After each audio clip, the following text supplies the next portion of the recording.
खरं सांगायचं झालं तर शिळा भात ही अशी गोष्ट आहे जी प्रत्येक घरात होतेच. आपण कितीही मापात भात शिजवला तरीही थोडासा उरतोच. मग आपल्याला प्रत्येकाला प्रश्न पडतो की ह्या भाताचे नक्की काय करायचे? फेकून द्यावे की गरम करून खावे की काहीतरी नवीन बनवावे? हाय हॅलो नमस्कार, तुमचे सर्वांचे माझ्या चॅनलमध्ये खूप खूप स्वागत आहे. आज मी उरलेल्या भातापासून परतलेला भात तयार करते आहे. चला तर मग सुरू करूया सोपी आणि सुपर टेस्टी रेसिपी. काहीही विशेष साहित्य लागत नाही. 5 मिनिटात तयार होणारी आणि चव मात्र जबरदस्त. तर त्यासाठी सर्वात प्रथम मी कढईमध्ये तेल तापवून घेतलेले आहे आणि त्यामध्ये जिरे मोहरी टाकून घेतलेली आहे. जिरे मोहरी आपल्याला तेलावरती छान फुलू द्यायची आहे. त्याबरोबरच आपले भाताची चवही फुलेल. उरलेल्या भातातून एवढा स्वादिष्ट परतलेला भात तयार होतोय की फ्रेश भात करूनही तशी टेस्ट येत नाही. जिरे मोहरी छान फुलली की हा पहिला टप्पा परफेक्ट झाला की पुढची रेसिपी आपोआप झकास होते. आपल्या चॅनलवरती इतरही भरपूर ब्रेकफास्ट रेसिपीज आहेत. त्याची लिंक मी डिस्क्रिप्शन बॉक्समध्ये देत आहे, तिथून तुम्ही चेक करू शकता. आता यामध्ये मी थोडेसे शेंगदाणे टाकलेले आहे. तेही आपल्याला तेलावरती छान फ्राय करून घ्यायचे आहेत.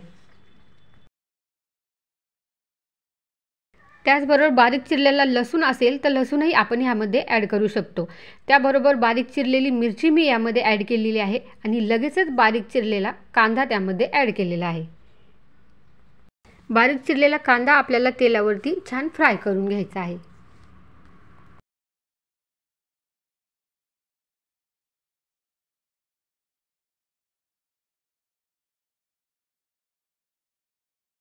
त्याचबरोबर बारीक चिरलेला टोमॅटोही मी ह्यामध्ये ॲड केलेला आहे.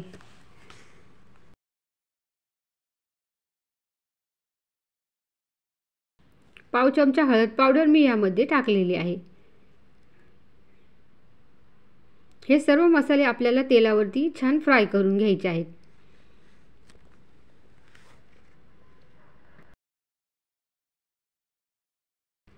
आपण भात बनवताना त्यामध्ये मीठ टाकलेले होते, त्यामुळे आपण मसाल्यामध्ये थोडेसे मीठ ॲड करणार आहोत.